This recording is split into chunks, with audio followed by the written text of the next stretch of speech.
Step back with me for a moment to an era when candlelight flickered across drawing rooms, horse-drawn carriages rattled along cobblestone streets, and the sound of the Industrial Revolution echoed through the heart of every city. This was the Victorian age, an age of elegance and invention, of strict manners and rigid traditions. But behind the polished portraits and elaborate gowns, the reality of daily life for women was far more complex than the romantic images we often see today. In the year 1860, society's expectations weighed heavily upon every woman. From the daughters of wealthy families to the girls laboring in factories, a woman's value was often measured not by her intellect, ambition, or independence, but by her obedience, purity, and ability to manage a household. To be a good woman meant to be silent in public debate, submissive to male authority, and selfless in the service of others. It was a world where men wrote the laws, but women bore the burdens. Imagine waking each day in layers of heavy clothing that made even simple movements a struggle.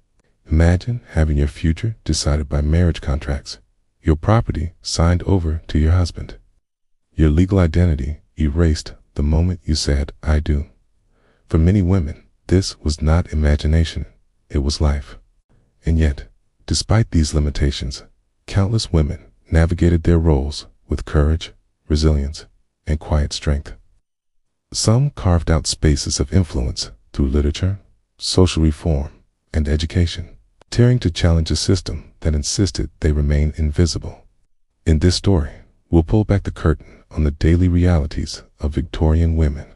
We explored the duties of the wealthy lady who spent her days managing servants and preserving her reputation, and the struggles of the working-class girl who rose before dawn to labor in factories, laundries, or kitchens just to survive. We'll look at how fashion, health, marriage, and motherhood shaped their existence, and how women began, little by little, to demand something more than silent submission. History is often told through the lives of kings, politicians, and inventors. But today, we're stepping into the shoes of those whose voices were often silenced, whose names rarely made it into the books, yet whose daily lives revealed the true fabric of an era. Their stories are not just about oppression, they are about survival, sacrifice, and the small victories that paved the way for greater freedoms in the future. So if you love uncovering the hidden sides of history, the lives lived in shadows, the struggles behind the grand facts, then you found the right place. Here, we bring you tales that are both fascinating and thought-provoking, stories that go beyond the dates and names, and instead touch on the humanity of the past.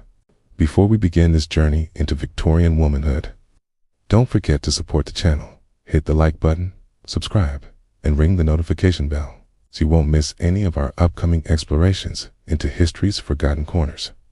Your support helps us keep bringing these stories to life, and it means the world to us. Now, let's step into the year 1860 and discover what life was really like for a Victorian woman. To truly understand the world that women inhabited during the Victorian age, we must first recognize how deeply entrenched the belief in male authority was within every layer of society, from the law courts to the pulpit, from the household to the factory floor. The notion that men were superior in both intellect and morality was not simply a matter of opinion, it was treated as an unshakable truth, woven into sermons, legal codes, and cultural ideals. From the moment a girl was born, her life was measured against these invisible but ever-present expectations, shaping her future before she could even dream of making her own choices. The authority of men was reinforced through both religion and science, with clergymen insisting that divine order placed women beneath their husbands, while popular pseudo-scientific theories claimed that the female mind was too delicate for logic, debate, or leadership. To challenge such views was to invite ridicule or condemnation, and so most women were taught to internalize these limitations as part of their natural role. In schoolrooms where daughters of respectable families were trained, the emphasis fell not on nurturing critical thought, but on cultivating refinement, politeness, and the domestic accomplishments that would make them desirable wives. Meanwhile, newspapers, novels, and etiquette manuals consistently portrayed the ideal woman as gentle, passive, and endlessly devoted to others, creating a cultural mirror that reminded women daily of what they were expected to be. Yet, the patriarchal structure of Victorian life was not confined to polite expectations. It was inscribed into the very laws that governed the kingdom. A woman's property, whether inherited or earned, became her husband's upon marriage, and even her wages if she was among the growing number who worked in shops or factories were legally claimed by the man who ruled her household. She could not vote, she could not hold public office, and her testimony in court was often dismissed in favor of male witnesses. Even in matters of family, a husband's authority extended to decisions over children, leaving mothers with little recourse should disputes arise. The result was a society in which women, no matter their intelligence or capability, were made to feel like perpetual dependents. In drawing rooms and parlors across Britain, conversations about politics, science, and business belonged to men, while women were expected to sit quietly, to embroider, to pour tea, and to smile graciously, even if they longed to join in the discussion. To speak too boldly was considered unfeminine, even dangerous, though words themselves might unravel the carefully guarded hierarchy of gender. At the same time, working-class women, who could not afford the luxury of idleness, faced a double standard. They labored long hours in factories, laundries, and kitchens, yet were still scolded for failing to live up to the genteel ideals of submissiveness and purity that wealthier women embodied. This atmosphere of control was not without cracks. However, beneath the surface, many women recognized the injustice of their position, even if they could not openly name it. Diaries, letters, and private conversations reveal a quiet awareness that the rules designed to protect women were often the very chains that bound them. It was this slow awakening that would, in time, inspire movements for change. But in the 1860s, most women remained caught in a web spun by tradition, religion, and law, a web that allowed them to survive only if they accepted the notion that men were born to rule and women were born to obey. If the rigid hierarchy of gender defined the framework of Victorian society, then marriage was the stage upon which every expectation came to life, a public declaration that a woman had fulfilled the single destiny for which she was prepared from childhood. From the moment she could walk, a girl was subtly and sometimes overtly trained not to imagine a future of discovery or independence, but rather to imagine the day she would walk down an aisle adorned in silks and laced toward a husband whose approval and protection would legitimize her existence in the eyes of the world. This was not merely a romantic milestone, it was the defining marker of her worth, her passage from daughter to wife, and ultimately her validation as a respectable member of society. To remain unmarried was to be branded with a cruel word whispered behind gloved hands: spinster, a label that suggested failure, loneliness, and even a kind of moral defect, as though a woman without a husband had somehow betrayed the natural order. The pressure was relentless, and it began early. Family conversations often revolved around suitable matches, subtle reminders for her education, her manners, even the way she walked into a room, were all rehearsals for the grand performance of attracting and securing a husband. Mothers coached daughters in the art of modesty. Fathers worried over dowries and connections, and society at large scrutinized every interaction for signs of potential courtship. A woman might have a sharp mind, a gift for music, or a heart inclined to charity, but none of it would matter if she failed in the ultimate test being chosen. Marriage was the currency of respectability, and without it, a woman's life was imagined as incomplete. Her presence at gatherings tolerated rather than celebrated, her role in family dynamics reduced to that of the perpetual dependent. Even the very rhythm of social life conspired to reinforce the inevitability of marriage. Balls, dinners, and garden parties were not simply occasions for amusement. They were orchestrated opportunities for young men and women to evaluate one another under the watchful gaze of parents and guardians. Every glance could be interpreted, every dance measured as a step toward or away from a future alliance. A young woman's reputation hung in delicate balance, eager, and she was unseemly, too aloof, and she risked being overlooked entirely. The cruel irony was that while her future depended on marriage, she was forbidden from appearing to desire it too openly. And thus her youth became a careful performance of availability without desperation, charm without impropriety. For those who failed to marry, life could become a slow erosion of social standing. Unmarried women were often expected to dedicate themselves to the care of aging parents, or to serve as unpaid helpers in the households of married siblings, their identities gradually dissolving into the margins of family life. Their contributions might be quietly acknowledged, never celebrated in the way a wedding was, nor did they offer the same measure of security. Without a husband, financial stability was fragile, respectability precarious, and companionship uncertain. To be single in the Victorian era was not a choice freely embraced. It was a fate to be endured, and one that carried with it a constant reminder of deviation from the path society had so carefully drawn. And yet, beneath the layers of expectation and the heavy weight of custom, there were those who resisted in quiet ways, who pursued education, art, quant, or charity instead of matrimony, and who carved out identities that did not revolve around a husband's name.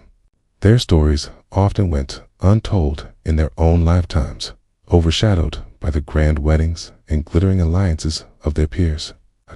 But they represent the earliest stirrings of a question that would grow louder as the century unfolded: whether a woman's life must be measured only by marriage, or whether she might claim the right to define her worth by her own ambitions.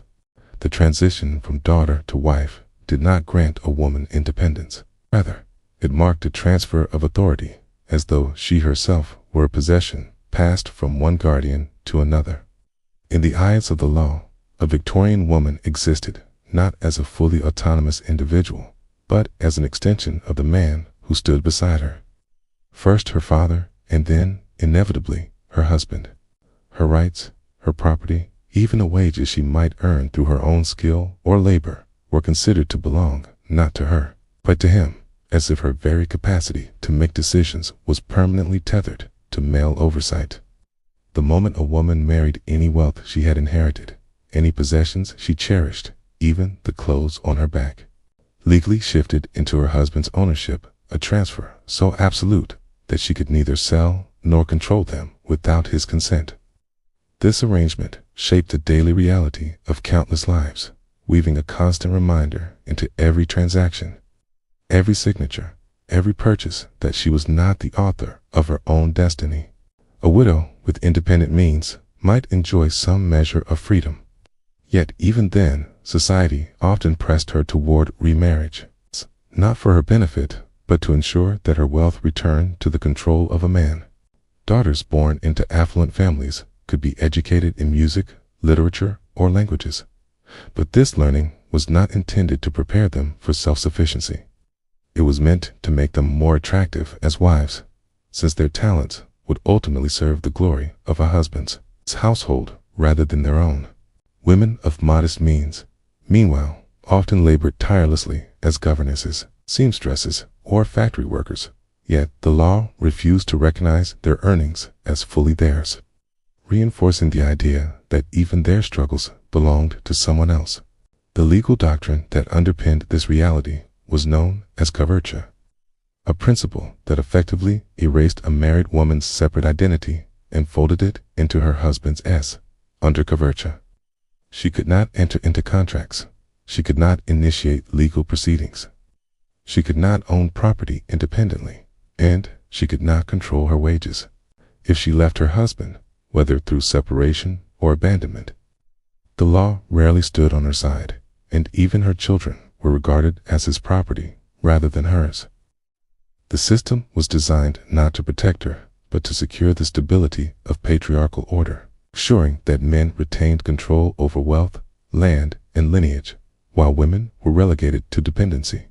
This dependency was not only legal, but deeply psychological, shaping the way women were taught to view themselves. Many grew up believing that financial security could never be achieved through their own efforts, but only through aligning themselves with the right man. This belief permeated their decisions, their ambitions, and their fears, cultivating a form of quiet resignation that kept the wheels of society turning smoothly, but at the expense of female autonomy. And yet, even within this framework, cracks began to appear.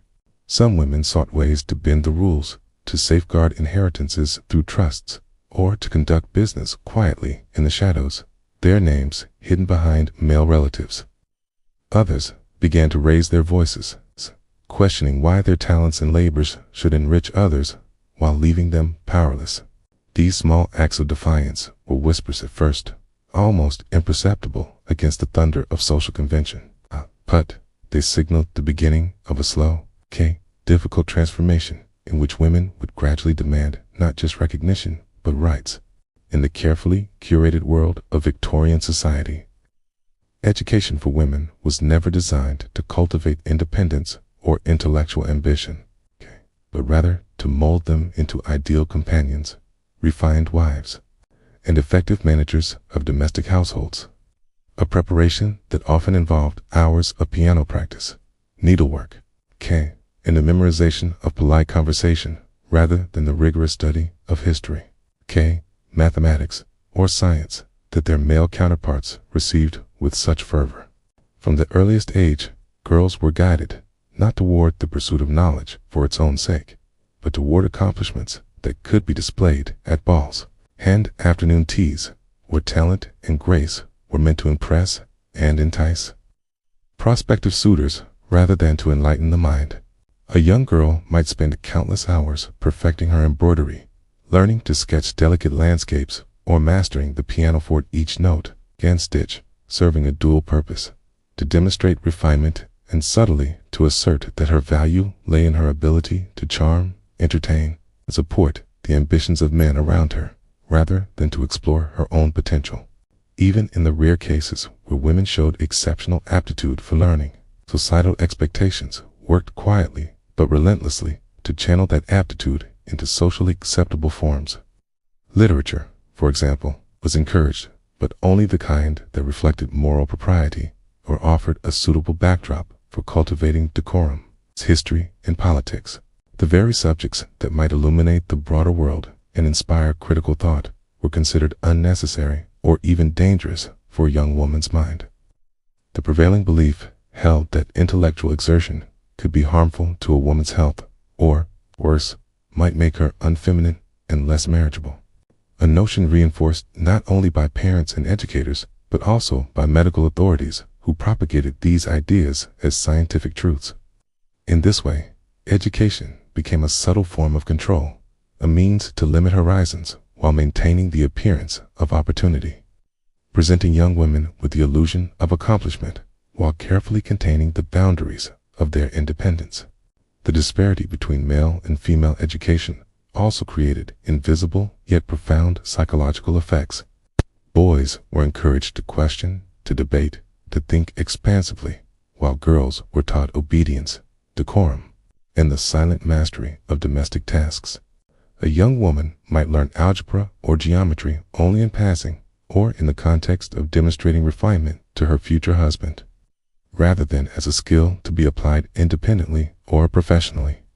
When women did pursue more serious learning through governesses' private tutors, or the few emerging ladies' academies, they often had to do so in secrecy or under constant admonition that their studies should never interfere with household preparation or the cultivation of beauty and manners. The most daring of these young women sometimes recorded their frustration in diaries or letters, noting with a sharp awareness that while they were trained to manage homes and entertain guests, the same society denied them the tools to manage their own fortunes or engage fully with the world outside their drawing rooms. And yet, even within these narrow confines, a quiet revolution was beginning to stir. Some women sought knowledge not merely as ornamentation, but as a gateway to self-determination, reading widely in private, exchanging ideas with like-minded peers, in daring to dream of professions or pursuits that society deemed inappropriate for their sex. These efforts were subtle, often invisible to the broader public, but they planted the seeds of a slow cultural transformation in which education would eventually become a lever for female empowerment, challenging centuries of deeply ingrained patriarchal control. Through the restriction of learning, Victorian society had intended to contain women. Yet in that very constraint, the restless minds of some found both motivation and opportunity to imagine a life beyond the rigid expectations imposed upon them.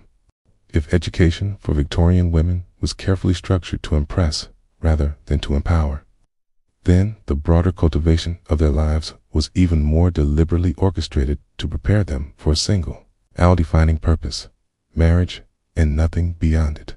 From the parlors of middle-class households to the grand drawing rooms of the upper echelons, girls were groomed with an almost ritualistic precision, their days filled with accomplishments that would never be applied to earning a living or asserting independence, but solely to enhance their desirability as wives, to navigate the complex dance of social expectation, and to manage the domestic sphere in ways that reflected well upon their families.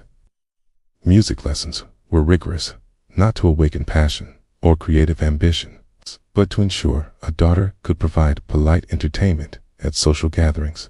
Painting and drawing were encouraged, but only insofar as they cultivated elegance and refinement, a delicate demonstration of taste that might attract attention from a suitor. Languages were taught, but always with the implicit goal of being able to converse gracefully, rather than to engage in scholarship or international correspondence of one's own choosing. The irony of this cultivation lay in the fact that these young women might have possessed keen intellects, curiosity about the world, or talents that could have led to meaningful careers, yet the society surrounding them deemed such pursuits unnecessary, even dangerous, to their ultimate role. Every social interaction, every carefully orchestrated outing, and every compliment or correction from parents, governesses, or tutors served as a rehearsal for marriage, a performance where charm, composure, and compliance were valued far above knowledge, creativity, or ambition.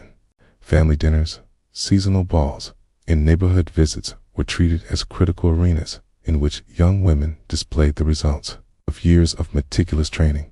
Their poise and grace under scrutiny often weighed more heavily than any intellectual achievement they might secretly cherish.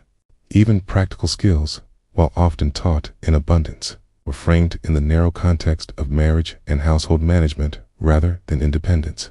Girls learned to sew, embroider, and maintain a meticulously ordered home, to anticipate the needs of guests, and to preserve appearances at all times, because these were the skills that ensured a smooth transition into married life, where their success would be measured by the comfort, reputation, and social standing of their household, rather than by any personal accomplishments outside the domestic sphere. Financial literacy, business acumen, or professional skills were rarely part of the curriculum. After all, a woman's income and influence were expected to flow through her husband, rendering personal ambition irrelevant in the eyes of society. Even the smallest details of behavior were scrutinized as part of this relentless training. The tilt of a head, the modulation of a voice, the precision with which one curtsied or poured tea-law were rehearsals in the theater of domestic and marital propriety, preparing the young woman for a world in which her thoughts and desires were to be secondary to the expectations imposed upon her by father, family, and ultimately husband. In essence, middle and upper-class girls were educated not to think independently, not to lead, and certainly not to claim ownership of their own lives, but to perform the ultimate social role, the well-mannered, accomplished, and compliant wife who would reflect her family's prestige and uphold the social order, her identity, inseparable from the man she would one day marry. And yet, even within this carefully constructed framework, some women chafed against the limits imposed upon them, finding small ways to cultivate intellectual or artistic freedom in private, planting the quiet seeds of independence that would slowly over generations grow into a broader movement for women's rights and opportunities beyond marriage. While the daughters of affluent families were groomed for a life of orchestrated leisure and carefully managed social appearances, the reality for working-class women was an altogether different story, one defined less by refinement and more by the relentless demands of survival. From the earliest hours of dawn, these women were thrust into a world that required constant labor, their days measured not by lessons in etiquette or the hours spent at a piano, but by the physical toll of repetitive work, often in environments that were dangerous, unhealthy, and unforgiving.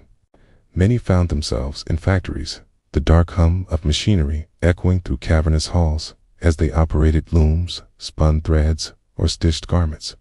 For hours on end, their hands raw, their backs aching, and their eyes strained under dim, flickering light. Each day brought a strict routine of productivity, with wages barely sufficient to cover the most basic necessities. Yet, failure to meet quotas could result in dismissal, leaving them and their families teetering on the edge of destitution. For others, domestic service became both an opportunity and a burden. Girls and young women entered households as maids, cooks, or nannies, learning quickly that obedience was not optional and that every action, from dusting the mantelpiece to preparing elaborate meals, was judged with exacting standards. The hours were long, sometimes stretching from before sunrise to after dark, and the work was unrelenting. Scrubbing floors, polishing silver, tending fires, and maintaining an environment of perfection for employers whose wealth shielded them from the labor required to sustain it. Even small mistakes could provoke sharp reprimands or a subtle humiliation, reinforcing the rigid hierarchy that placed the servant firmly beneath the mistress and master of the house. Yet for many, domestic service offered one of the few paths to relative stability. It's a place to earn wages and gain experience, however grueling, in a society that offered few alternatives for women without private means. Seamstresses, meanwhile, navigated a precarious balance between autonomy and exploitation. Working from home or in small workshops, they spent long hours hunched over needles, sewing garments for wealthier clients, their livelihood dependent on speed and precision. Their work required skill and dexterity, but it brought little security. Illness, injury, or a lull in orders could leave a family without income. The physical strain often led to chronic pain or deformities over time. Yet, even amid such challenges, these women cultivated resilience and resourcefulness, developing networks of support among peers and employing ingenuity to stretch meager resources, manage households, and care for children while maintaining the relentless pace of production across factories, homes, and workshops. The lives of working-class women were defined by both labor and survival, yet social expectations still constrained them. Even when they earned wages, they were expected to remain modest, compliant, and unassuming, a quiet reflection of the broader patriarchal values that dominated Victorian life. Their labor, vital to both household economies and industrial expansion, was undervalued and often invisible in the grand narratives of society. Yet it formed the backbone of the Victorian economy and illuminated the stark contrast between the gilded world of marriage-minded daughters and the unrelenting reality, those whose survival depended on their own hands and endurance. Despite the hardships, many working-class women displayed remarkable ingenuity and fortitude. They navigated dangerous machinery, strict households, and fluctuating wages with a quiet determination, carving out a space for themselves in a world that largely sought to ignore them. These women, often unnamed in history, were not merely laborers. They were survivors, managers of households, and sometimes the sole providers for their families, proving daily that female strength extended far beyond the drawing rooms and parlors of the upper classes. For a married woman in Victorian England, the walls of the home were both sanctuary and prison, a space in which her value was measured less by her thoughts or ambitions, and more by her ability to maintain an environment that projected order, cleanliness, and propriety to all who entered. Household duties were not mere chores. They were the defining markers of a woman's identity, a constant performance of competence, decorum, and devotion that began from the moment you woke until the house was finally quiet at night. From arranging flowers in a welcoming parlor to ensuring every cutlery piece gleamed at dinner. Every task carried weight, for a lapse in appearance could reflect poorly not only on her, but on her husband's status, her family's reputation, and, ultimately, her own social standing. These duties were expansive, encompassing cooking, cleaning, laundry, child-rearing, overseeing servants, and preparing for endless social obligations, each responsibility requiring both physical stamina and a meticulous attention to detail. The mornings began early, often before the sun had fully risen, with a ritual that left little room for leisure. She inspected the household from top to bottom, directing the maid or cook, checking that fires were stoked, that rooms were aired and free of dust, and that meals were planned and ingredients properly prepared. The care of children added another layer of complexity. Not only were they to be clothed, fed, and guided, but their behavior had to reflect the family's moral standing. It's a direct reflection on the mother's diligence and propriety. Even minor missteps, stains on a dress, a crumb left on the table, a servant's perceived error could become sources of embarrassment and social criticism, reminding her constantly that her role was never simply private labor, but a visible demonstration of competence, respectability, and self-control. Beyond the physical tasks, a married woman was also the emotional orchestrator of the household. She was expected to anticipate the needs of her husband, guests, and children, to manage household finances in a way that projected efficiency even when resources were stretched thin, and to maintain the appearance of ease and grace, even while fatigue gnawed at her body. Entertaining visitors required an almost theatrical skill. Conversation had to be charming, but not too forward. Hospitality, generous, but never excessive. Laughter, light, but never unseemly. Every gesture, every word, every smile was calculated to sustain a narrative of refinement, subtly reinforcing the patriarchal hierarchy that placed men at the forefront while women worked ceaselessly behind the scenes to maintain their image. In larger households, the complexity only increased. Managing multiple servants demanded leadership skills and vigilance, ensuring each staff member performed their assigned tasks to exacting standards while also navigating interpersonal tensions that could disrupt the household as harmony. Laundry, for instance, was a monumental task, with soiled linens boiled, scrubbed, and pressed, floors and furniture polished to a gleam, meals planned, prepared, and served. In the endless rotation of household maintenance demanding relentless attention. For middle and upper class women, these duties were expected to be performed with an air of effortless competence, labor, invisible in appearance. Yet the pressure to execute perfection was omnipresent. Kima, as the physical toll accumulated aching backs, blistered hands, and endless fatigue, the mental strain was equally formidable.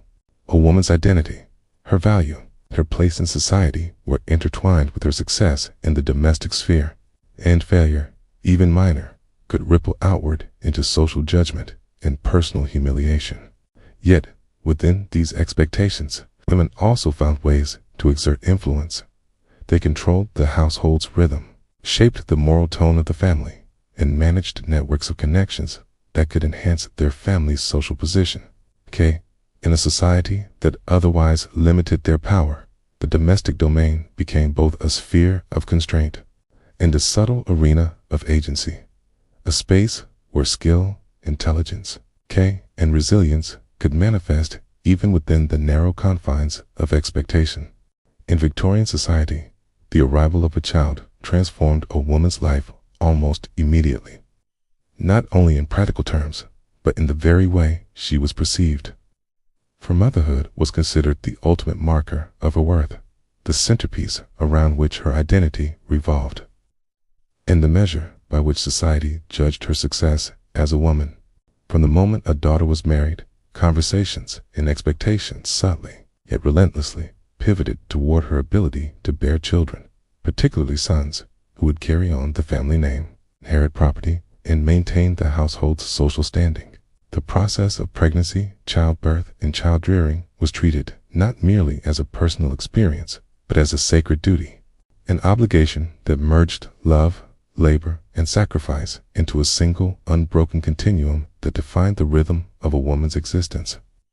The health risks of pregnancy were significant, the pain and exhaustion immense, yet these realities were tempered by the pervasive belief that childbearing was both her privilege and her responsibility. It's an essential expression of her purpose in life. Preparation for motherhood began even before marriage, with lessons in etiquette, domestic management, and hygiene, carefully designed to ensure that a woman could care not only for herself, but for the fragile lives she would be expected to nurture. Once a child was born, the labor intensified. Sleepless nights, constant vigilance, and an unwavering commitment to the child's physical, moral, and social development became a woman's primary focus. Every action, from monitoring diet and cleanliness to overseeing education and manners, was imbued with the weight of moral significance, for a child's behavior and success reflected directly on the mother's diligence, intelligence, and virtue. The home, once a sphere of domestic order, became a controlled environment for shaping new life, and a woman's reputation became inseparable from the health, conduct, and accomplishments of her offspring. The emotional dimension of motherhood was equally demanding. Love, patience, and nurturing were not simply qualities to be expressed freely, but skills to be disciplined, performed within socially acceptable boundaries, and directed toward outcomes deemed appropriate by society. Affection could be shown, but overindulgence was considered dangerous, leading to spoiled children, poor social standing, or criticism from peers and relatives. Mothers were expected to embody moral authority, teaching children lessons of obedience, propriety, and respect, while simultaneously managing the subtle social codes that dictated family life. The delicate balance between warmth and discipline required constant attention, emotional intelligence, and a level of endurance that few outside the domestic sphere could fully appreciate. For women, the sheer physical demands of repeated pregnancies, childbirth, and nursing often compounded the psychological strain, leaving many exhausted, frail, and vulnerable. Yet society interpreted these sacrifices as natural, even virtuous. Illness or weakness during or after pregnancy was seen as an inevitable, almost honorable part of fulfilling one's duty, and a woman's identity became inextricably linked to her capacity to endure these challenges without complaint, always maintaining composure, grace, and dedication. Childbearing was more than biology. It was a performance of societal expectation, a daily negotiation of health, emotion, and propriety, and an unrelenting affirmation of a woman's place within the rigid hierarchies of Victorian life. Even beyond the early years of childhood, a mother's labor continued unabated. She organized education, supervised servants, orchestrated social introductions, and ensured that each child embodied the virtues and accomplishments required to maintain or elevate the family's social position. Every success and failure of her children reflected back upon her, reinforcing the reality that, in Victorian society, motherhood was not optional, nor was it merely a personal journey, which the axis around which a woman's identity, social value, and life's meaning revolved, leaving little room for pursuits outside the domestic and maternal sphere.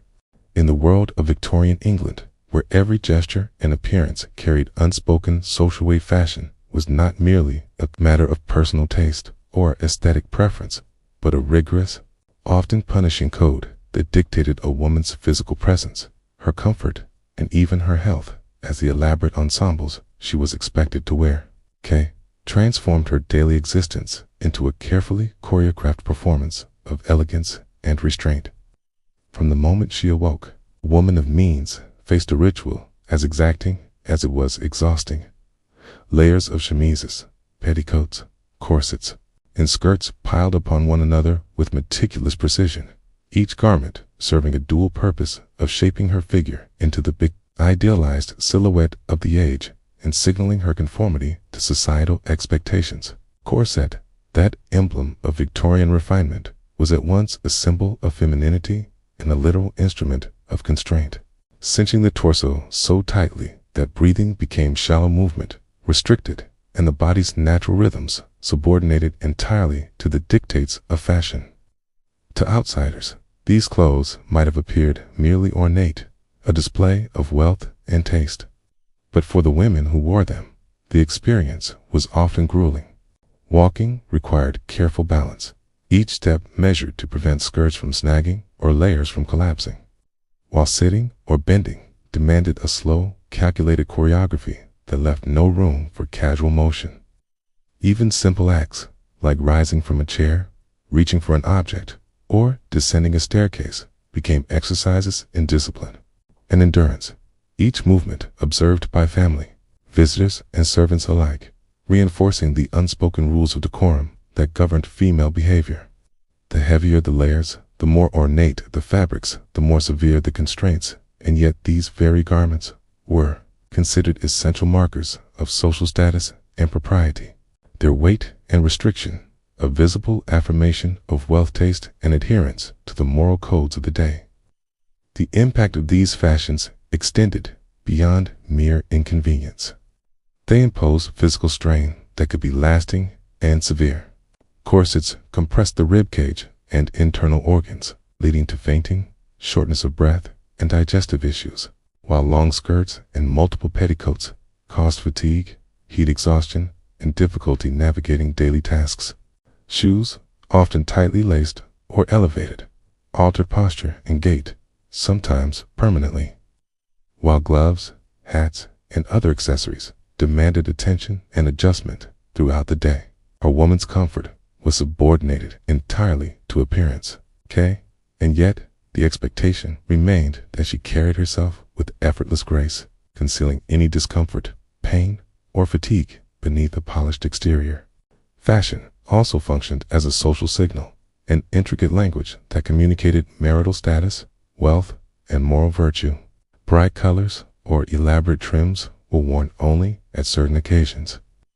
The wrong choice could invite gossip or judgment, while a minor flaw, misplaced ribbon, a wrinkled sleeve might be noted and subtly criticized by observers attuned to the minutiae of propriety.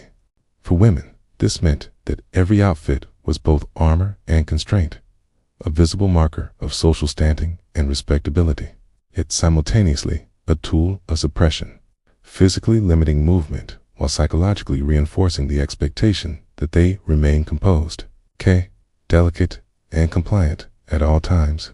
And yet, even under these layers of restriction, women found ways to express individuality through subtle choices in fabric, color, or accessory, tiny rebellions woven into the otherwise rigid structure of fashion.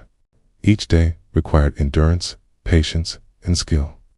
As the body and spirit were molded, pressed, and guided into the image deemed acceptable by society, a daily performance that blurred the line between beauty, suffering, and obedience.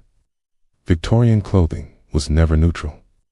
It was a lived experience, a constant reminder that a woman's body was both spectacle, an instrument, her movements forever choreographed by the demands of culture, class, and expectation, and her identity inseparable from the garments that bound her. In Victorian England, the daily lives of women were shaped not only by societal expectation and fashion, but also by the precarious reality of their health, which was constantly threatened by a combination of poor medical knowledge, physically restrictive clothing, and the relentless demands of frequent childbirth, creating a landscape in which fragility was both a lived experience and a socially reinforced virtue. Even the most basic understanding of anatomy and hygiene was limited, with doctors offering treatments that were often ineffective or even harmful, relying on theories of humors, bloodletting, or tonics laced with dangerous substances, while preventative care was virtually non-existent. For women, small ailments that today would be considered minor fevers, infections, digestive disturbances could spiral into life-threatening conditions. Their bodies, already weakened by the strain of corsets that constricted breathing, limited circulation, and compressed internal organs in ways that modern science now recognizes as injurious over time. Pregnancy compounded these vulnerabilities exponentially. A woman might expect to endure multiple pregnancies over the course of her marriage, each one carrying significant risk of complications, miscarriage, or maternal death, with medical assistance often limited to midwives or physicians whose skills varied widely and whose treatments were guided more by tradition than evidence.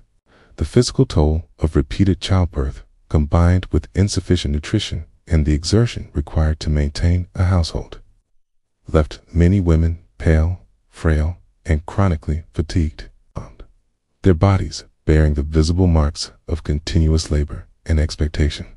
Each child was both a joy and a test of endurance, and the societal narrative framed these risks as natural and even admirable, reinforcing the idea that a delicate constitution, fainting spells, or persistent weakness were signs of virtue and femininity rather than warning signals demanding intervention. The very clothing meant to signify elegance and refinement added another layer of health risk. Tight corsets restricted diaphragmatic breathing, sometimes causing fainting or long-term organ displacement, while multiple petticoats and heavy skirts increased fatigue and limited mobility, making everyday tasks far more exhausting and occasionally dangerous.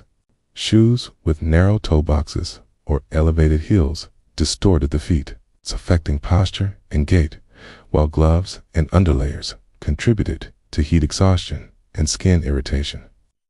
Even the social expectation to maintain composure and conceal discomfort underlined the psychological burden of illness and pain, transforming physical suffering into a silent performance of moral and social propriety. For working-class women, these risks were compounded by environmental and occupational hazards. Long hours in factories or workshops exposed them to dust, fumes, and unsafe machinery, while inadequate ventilation, poor sanitation, and crowded living conditions amplified the spread of disease. Malnutrition was common, particularly among mothers who had to balance the caloric needs of pregnancy or nursing with the meager wages earned by their labor, further weakening immune systems and contributing to higher mortality rates. Infectious diseases such as tuberculosis, typhoid, and influenza were constant threats, and without antibiotics or effective medical care, even minor illnesses could prove fatal. Yet, amidst these dangers, women demonstrated remarkable resilience. They navigated daily life with courage and resourcefulness, adapting to their environments, tending to children, managing households, performing physically demanding labor, while enduring chronic pain, fatigue, and social scrutiny. Their struggles illuminate not only the fragility imposed by medical ignorance and societal expectations, but also the strength and endurance required simply to survive and maintain dignity in a world that offered them so little protection. In essence, health in Victorian times was not merely a personal condition, but a reflection of the broader pressures of society, where beauty, obedience, and maternal duty exacted a profound physical and emotional toll on women, shaping their lived experience in ways that modern eyes can scarcely imagine. In the tightly controlled world of Victorian society, the limitations placed upon women extended far beyond the physical constraints of clothing or the endless demands of household and maternal duties. They reached deep into the very legal and social frameworks that governed life, rendering women almost invisible in the eyes of the law and leaving them profoundly vulnerable in marriage, property ownership, and economic independence. From the moment a woman married, her legal identity was effectively subsumed under that of her husband. A doctrine known as coverture, which stripped her of any property she might have brought into the marriage, denied her the right to sign contracts, and made her virtually powerless in decisions regarding her own life, finances, and even children. She existed in the eyes of the law as an extension of her husband, her personal autonomy sacrificed on the altar of social convention and patriarchal authority. and any attempt to assert independence could be met with scandal, ostracism, or even legal jeopardy. Property rights were similarly restricted, leaving women dependent on fathers or husbands for economic survival. Inheritance laws often favored male heirs, and any wealth a woman acquired through dowry or inheritance immediately became controlled by her husband upon marriage, limiting her ability to make personal choices, pursue education, or fund ventures of her own. Even widows, while sometimes afforded slightly greater autonomy, faced bureaucratic and social hurdles in managing estates, and their freedom was often contingent upon the goodwill of male relatives or executors. A woman's access to money, influence, and security was therefore never guaranteed. It was mediated entirely through her relationships with men, reinforcing the pervasive sense of dependency that shaped every decision and constrained every ambition. Marriage itself was less a partnership of equals than a legal and social contract in which a woman's rights were subordinated to her husband's authority. Within the household, she had little recourse if mistreated, and divorce was fraught with social stigma and legal obstacles, particularly for women who had limited property or financial support. Abuse, coercion, or even neglect could leave her trapped. As society generally prioritized the preservation of male authority and family reputation over the welfare of the wife, children too became another sphere in which legal restrictions constrained women. Custody laws favored fathers, and a mother's influence could be severely curtailed if her husband asserted control, making the nurturing and protection of her offspring a constant negotiation within rigid legal confines. The social consequences of these restrictions were profound. Women were expected to conform outwardly to ideals of virtue, propriety, and domestic competence, yet, behind a polished exterior, they often had little control over their own futures. Education, career, and economic opportunity were stifled by law and custom alike, meaning that intelligence, creativity, and ambition had to be channeled into socially sanctioned avenues such as managing the home, raising children, or cultivating the appearance of refinement. Even minor acts of independence could attract censure, gossip, or accusations of impropriety, leaving women to navigate a treacherous landscape where every decision was scrutinized and the consequences could ripple through both personal and family life. And yet, within these constraints, many women quietly resisted, finding ways to exercise agency within the narrow spaces available to them.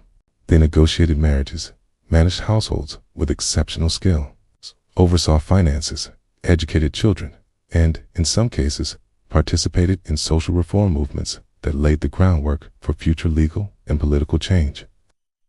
The paradox of Victorian life was that women were both constrained and indispensable, rendered legally powerless, yet socially essential, navigating a world where their rights were minimal but their responsibilities, the expectations placed upon them were immense. In understanding these limitations, one begins to appreciate the courage, resilience, and the ingenuity required simply to survive as a woman. In an era where autonomy was the exception rather than the rule, and where the very structures of society conspired to make her dependent, invisible, and legally voiceless. In Victorian England, the legal framework of marriage was far more than a social expectation. It was a binding contract that systematically erased a woman's autonomy, particularly when it came to property and wealth, turning what might have been her personal assets, savings, or inheritances into instruments entirely controlled by her husband. From the moment the wedding vows were exchanged, the law rendered her invisible as a legal person. The money she brought into the marriage, the jewelry she received as gifts, or any property left to her by relatives ceased to belong to her in any meaningful sense. These possessions were absorbed into her husband's estate. Its control, absolute and unquestionable, leaving her without financial recourse or independence, a reality that bound her not only socially but economically to the man she married. Even in households of considerable means, a woman's influence over finances was symbolic at best. Her opinions on expenditures or investments were suggestions rather than decisions. And her security, comfort, and future rested entirely in her husband's hands, making obedience and conformity not merely virtues, but survival mechanisms. This total legal control over property underscored the broader theme of dependency that pervaded every aspect of a woman's life. In a society that prized appearances and social standing, a married woman's inability to own property independently meant she was vulnerable to neglect, financial mismanagement, or even abandonment, and there were few avenues for legal recourse. If her husband squandered wealth, engaged in risky ventures, or failed to provide for her needs, the law offered little protection. She could not sell land, liquidate assets, or negotiate contracts in her own name. The privileges of wealth and inheritance, which in theory might offer freedom or security, were rendered meaningless by the rigid enforcement of male authority. And the consequences of this legal subjugation were tangible in daily life, from the inability to control one's household to the anxiety of relying entirely on a husband's judgment and goodwill. Even for women of modest means, this legal reality was equally binding. Dowries, small inheritances, or personal savings, often painstakingly accumulated or gifted by parents, vanished into the husband's control upon marriage, leaving wives with no independent financial identity. Social expectations compounded this restriction. Women were trained to defer to male authority, to consider financial matters as belonging to their husbands, and to cultivate domestic skills rather than pursue careers or investments that could provide self-sufficiency. The invisible hand of the law reached into every corner of married life, ensuring that autonomy, independence, and ownership were effectively erased, leaving women to navigate existence within a framework where survival, dignity, and social acceptance were contingent upon pleasing and accommodating a husband who held not only authority over the household, but over their very legal and economic existence. This legal structure reinforced a broader social narrative. A woman's value was measured not by her intellect, her labor, or her ambition, but by her ability to uphold the household, produce children, spotto, and maintain appearances, all while possessing no tangible control over her own life or property. The law codified dependency, transforming marriage from a partnership into a system in which her wealth, her possessions, and even her potential for economic security were surrendered at the altar of social expectation.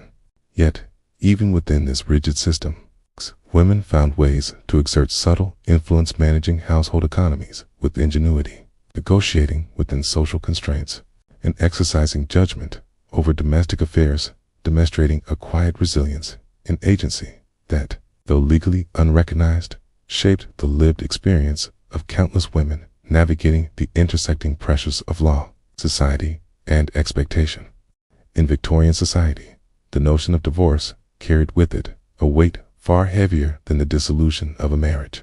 It was a social calamity, a public stain on a woman's reputation, and, in most cases, a pathway to destitution that left her exposed and vulnerable in every sense, both financially and socially. A stark illustration of how the law and culture worked in tandem to protect male authority while punishing female independence.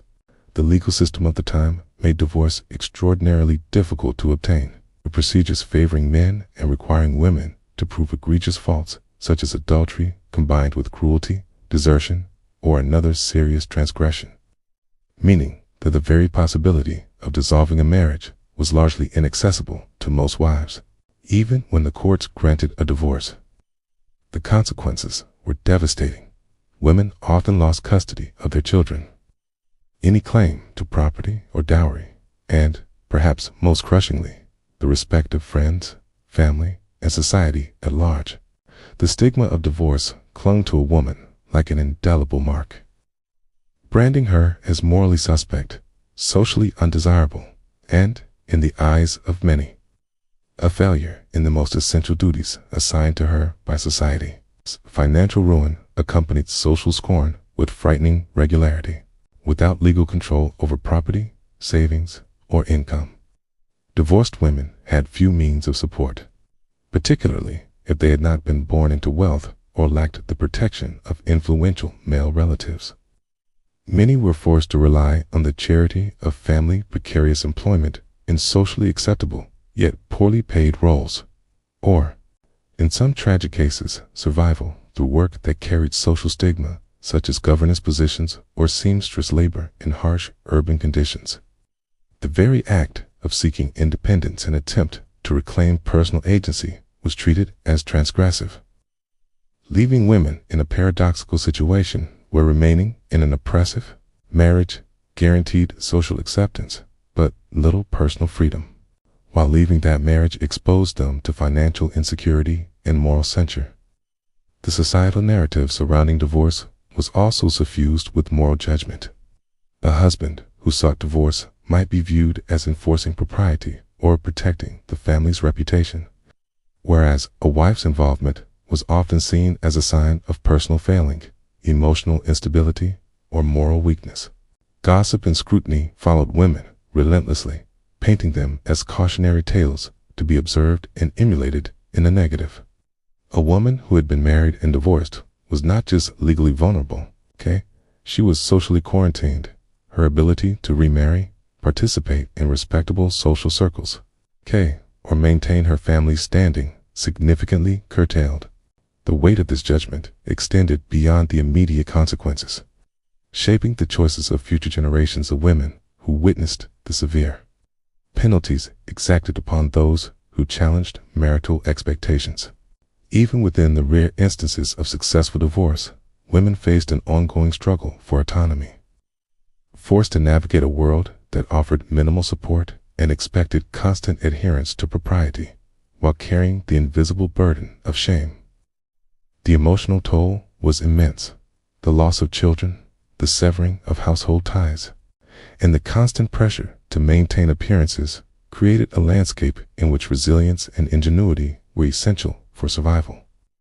In essence, divorce functioned not merely as a legal process, but as a societal mechanism that reinforced the power imbalance between men and women, illustrating vividly how Victorian culture conflated morality with subjugation, and how women, even in pursuit of justice or personal freedom, could find themselves punished at every turn. Every step a Victorian woman took was governed not just by law or custom, but by an invisible yet unyielding code of conduct that demanded. She embodied purity, obedience, and unwavering submission to male authority, as if her very worth could be measured by how perfectly she conformed to these ideals. From childhood, she was meticulously groomed to internalize this standard, taught to speak softly, to defer to the opinions of men, and to present herself as gentle and compliant in all interactions, for any deviation from this script could trigger gossip, disapproval, or lasting damage to her reputation.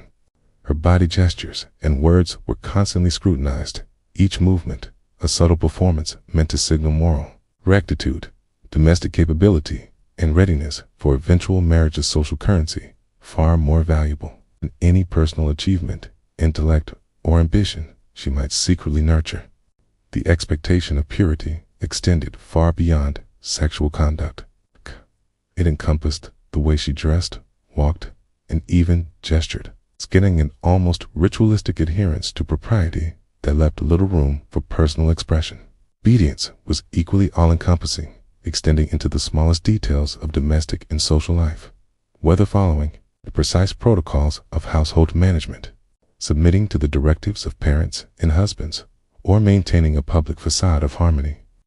Even when her private thoughts and desires contradicted these demands, submission to male authority was codified not only socially but legally, creating a reality in which the choices available to women were narrowly circumscribed, and the consequences for asserting independence could be swift, harsh, and socially isolating. This constant performance was exhausting, both physically and mentally, as women balanced the daily rituals of dress, decorum, and household management while suppressing any sign of discomfort, dissent, or intellectual curiosity that might challenge the expected norms.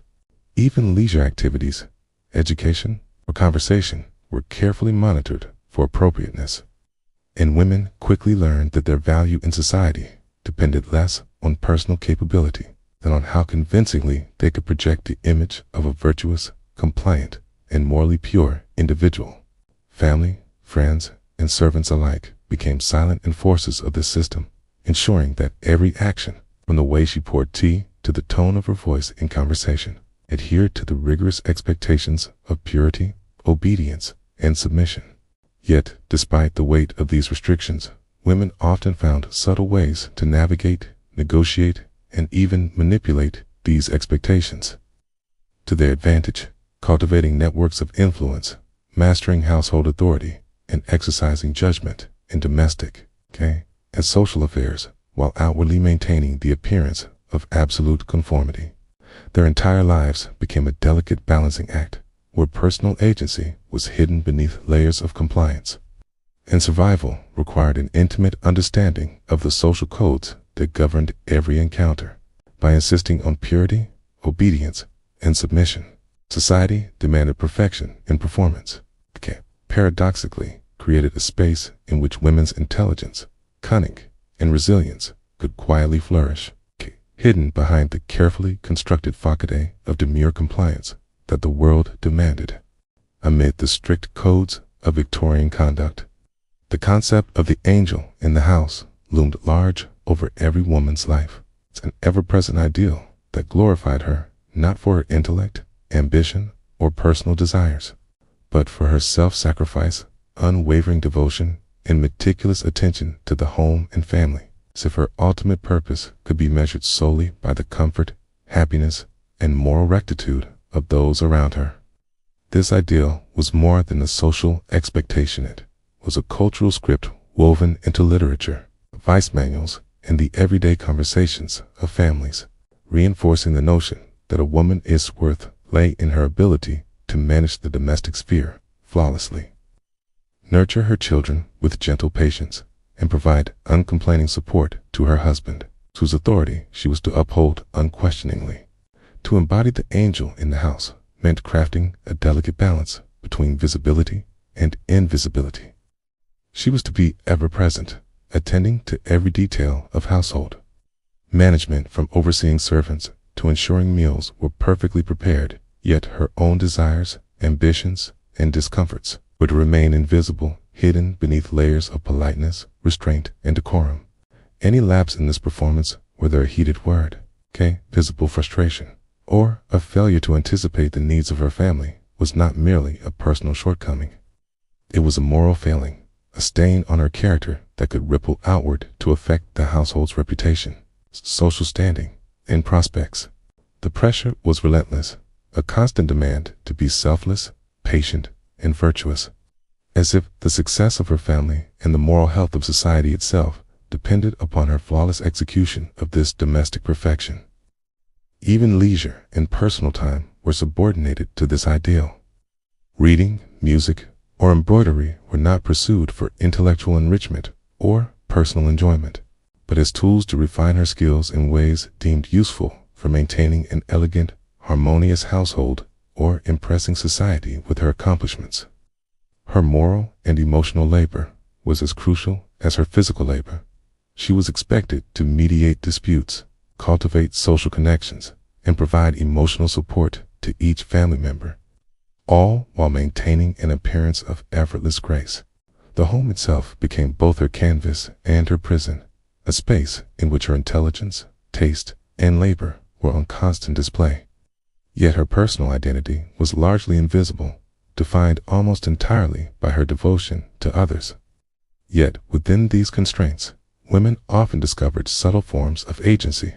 Mastery of household management allowed them to exercise influence over daily routines, budgets, and social interactions, while emotional intelligence and strategic social navigation became tools to safeguard their families' well-being and secure social respect. The angel in the house was thus both a symbol of oppression and a stage upon which women demonstrated extraordinary resilience, patience, and cunning, negotiating the narrow space between societal expectation and personal agency, crafting lives of quiet power within a framework designed to render them dependent and invisible. The ideal demanded perfection in selflessness, yet paradoxically, it provided a hidden arena where skill, judgment, and intellect could flourish, revealing the complex and often unrecognized strength of Victorian women who lived under its watchful gaze. Within the grand and imposing walls of upper-class Victorian households, the presence of servants was not merely a convenience, it was an essential pillar of daily life, a silent framework that allowed the family's delicate social performance to unfold seamlessly. And, in most cases, these servants were young women drawn from poor or working-class families whose lives were shaped by necessity, ambition, and the stark realities of limited opportunity. Each morning, before the household awoke, these women moved through dimly lit corridors, their footsteps muffled on worn carpets, performing a precise choreography of tasks that ranged from stoking fires to drawing water, polishing silver, arranging flowers, and ensuring that the table was set with the exacting precision demanded by Victorian standards of propriety. Their labor was both physically exhausting and socially invisible. While the family enjoyed the appearance of effortless refinement, the servants' exertion underpinned every moment, their skill and diligence masked by the expectation that their presence remained unobtrusive, almost ghost-like, so that the household's image of effortless grace was preserved. The lives of these working women were study in contrasts. Within the walls of wealth, experienced both the privileges of relative stability, steady meals, and a roof over their heads. Yet they were constantly reminded of their subservience and vulnerability, acutely aware that their social status was defined entirely by their ability to perform, anticipate, and defer. Mistakes, whether a spilled drink, a crooked tablecloth, or a delayed delivery, were not mere inconveniences, they were potential sources of reprimand or shame, reminders that their labor was judged relentlessly, and that deviation from perfection could affect their standing within the household and, by extension, their future prospects. The servants' world was one of early mornings and long evenings where the rhythm of work was unceasing and leisure was fleeting, often limited to brief moments, stolen in back rooms, sculleries, or shared quarters, a rare chance to rest bodies strained by bending, lifting, and constant motion. For many of these women, domestic service was also a form of apprenticeship in social navigation, a lesson in observing and interpreting the subtle codes of behavior, speech, and etiquette that governed upper-class life. They learned which words to speak, which gestures to avoid, and how to appear both efficient and invisible. A delicate balancing act that demanded both physical endurance and acute mental awareness. Within this strict hierarchy, the household became a microcosm of the broader social order. Women from poverty served women of privilege, and every interaction reinforced the pervasive class distinctions that defined Victorian society. Yet, despite the hardships, many servants found a sense of purpose and even pride in their work, mastering complex routines, managing small networks of junior staff, and in rare moments gaining the approval or even affection of those they served, a subtle but significant acknowledgement of their skill and reliability. In understanding the lives of these women, one sees that the grandeur of the Victorian household relied upon the invisible strength, intelligence, and resilience of the servants, whose labor was essential yet almost entirely unrecognized, and whose daily lives reflected the harsh realities of class, gender, and economic dependency that shaped every corner of 19th century society. The upper-class image of effortless grace, social poise, and domestic perfection was, in truth, an intricate performance built upon the tireless work of women who had little choice but to inhabit the margins of wealth while sustaining its display. Long before the soft glow of morning lit the streets of Victorian towns, countless working-class girls were already awake, their small hands calloused from years of labor, their bodies spent with the weight of responsibilities far beyond their age, their lives defined by the relentless demands of survival rather than childhood leisure or educations. These girls, some no older than 10 or 12, were thrust into factories, mills, workshops, and domestic service, often because their families depended on every penny they could earn, and failure to contribute meant the difference between meal on the table and going hungry. The machines of industry roared around them, clanging in worry, a constant reminder that the value of a child's labor was measured not in imagination or learning, but in output, endurance, and the ability to withstand conditions that would crush most adults. In textile mills, the air thick with lint and dust, girls' lungs labored with every breath, their fingers nimbly guiding threads through needles, or turning the wheels of massive looms, all while supervisors moved through the aisles with eyes like hawks, ready to reprimand the slightest error or delay. Hours stretched endlessly, punctuated only by brief, meager breaks, and the physical strain was accompanied by the ever-present threat of injury. Unguarded machinery could slice, crush, or trap without warning, leaving permanent scars on young bodies, whose growth and development were already stunted by poor nutrition and exhausting schedules.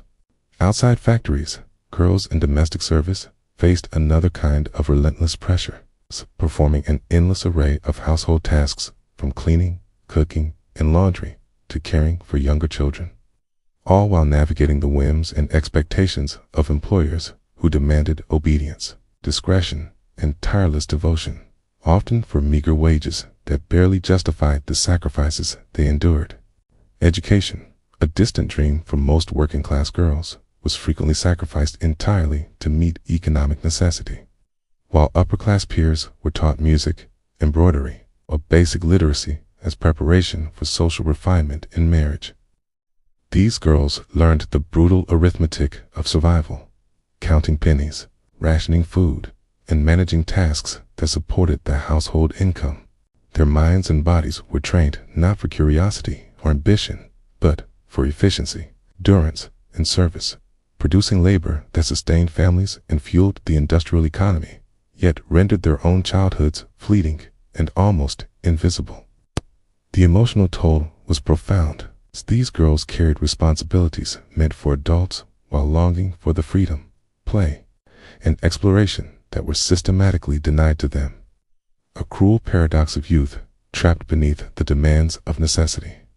Despite the harshness, resilience, and resourcefulness became essential survival skills. Many of these girls developed an acute awareness of human behavior, learning to negotiate with employers, protect younger siblings, and carve out moments of autonomy wherever possible. Whether in whispered conversations during brief breaks, secret letters exchanged with friends, or small acts of defiance that affirmed their sense of self. Their labor, though often invisible to the privileged classes who benefited from it indirectly, formed the backbone of both household survival and industrial production, highlighting the stark contrast between opportunity and deprivation, and underscoring how class, gender, and economic imperatives intersected to shape the lived realities of Victorian childhood in ways both harsh and formative. Amid the rigid structures and suffocating expectations imposed upon women in Victorian society, a small but remarkable group of women began to raise their voices, not with shouts or protests in the streets, but through the careful crafting of words, ideas, and stories that dared to question the very foundations of the world they inhabited, revealing cracks in the gilded cages that had long constrained their lives. Charlotte Bronte, writing under the weight of personal loss and societal limitation, poured into her novels the inner lives of women who longed for intellectual freedom, moral agency, and the right to shape their own destinies, creating characters whose struggles resonated with readers who, until then, had rarely encountered reflections of female desire, ambition, or inner complexity in the literary canon.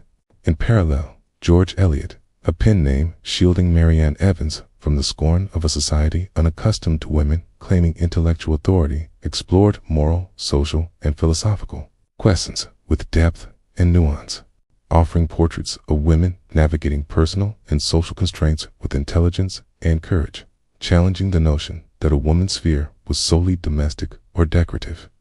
These pioneering writers did more than entertain. They illuminated the inequities and contradictions of their time, subtly, but persistently inviting readers to reconsider assumptions about gender, authority, and the value of women's minds and labor.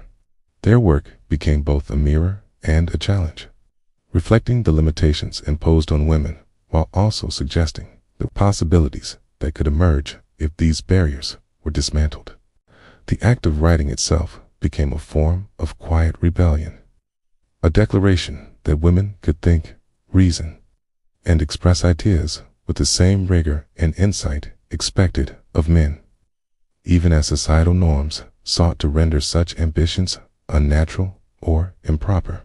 In drawing attention to the inner lives and struggles of women, Bronte Eliot and their contemporaries cultivated empathy, challenged stereotypes, and planted seeds of change in the cultural consciousness, demonstrating that literature could be a vehicle for social critique and a catalyst for broader reflection on women's roles in society. Later in the century, suffragists and social reformers took these ideas further, transforming literary insight into political action. Women like Emmeline Pankhurst and Millicent Fawcett championed the right to vote, access to education, and legal recognition, insisting that women's voices, experiences, and judgments deserved acknowledgement not just in private or artistic spheres, but in the governance of the nation itself.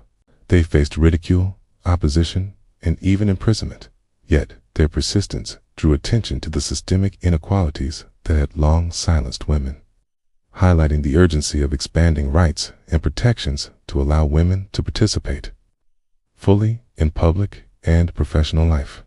The intellectual groundwork laid by writers like Bronte and Eliot gave these movements legitimacy and vision, linking the imagination of possibility to the practical work of social reform.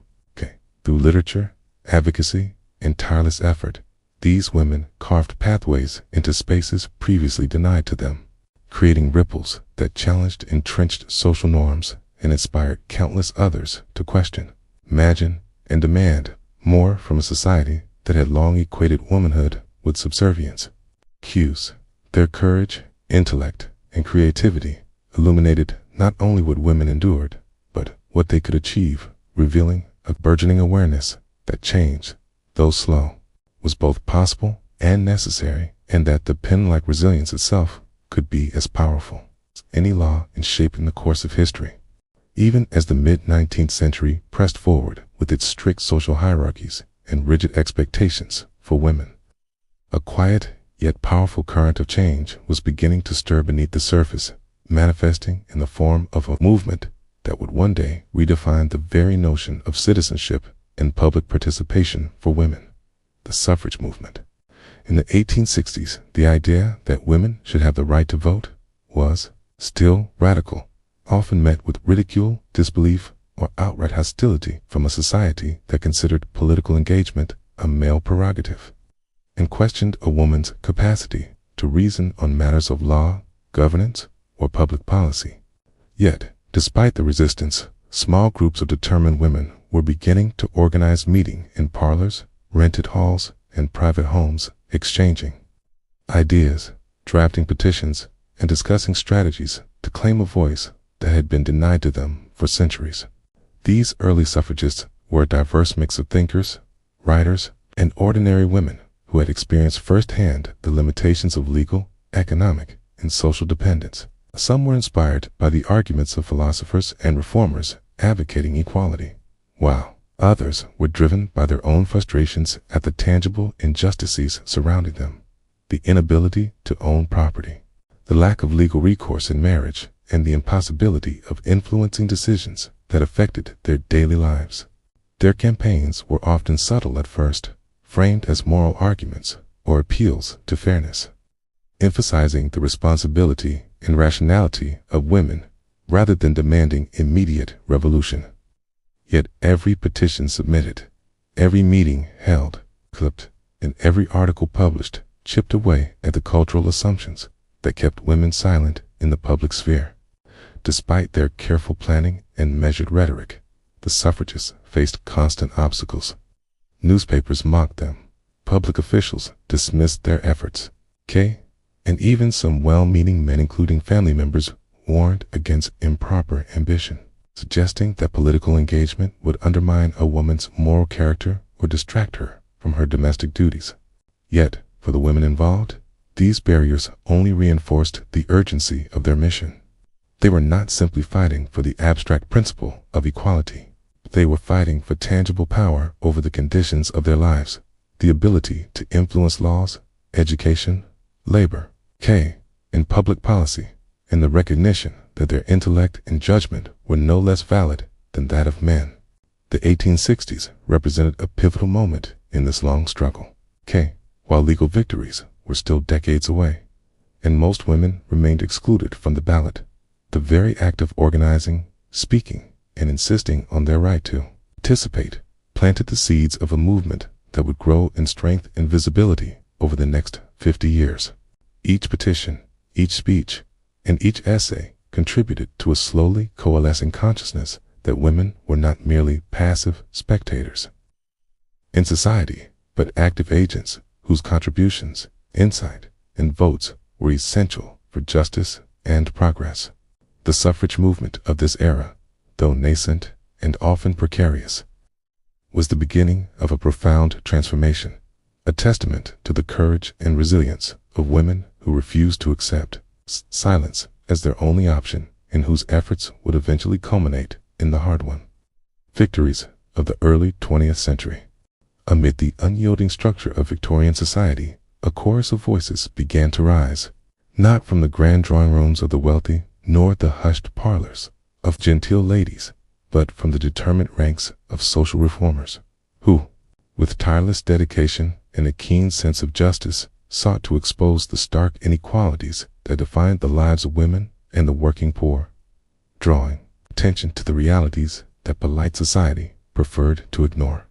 These reformers, often women themselves or men willing to challenge entrenched norms, recognize that the constraints placed upon women, limited education, restricted property rights, and oppressive labor conditions were not natural or inevitable, but the product of deliberate social, legal, and economic structures that favored male authority and wealth, leaving the majority of women dependent, constrained, and largely invisible in the eyes of the law and the wider world.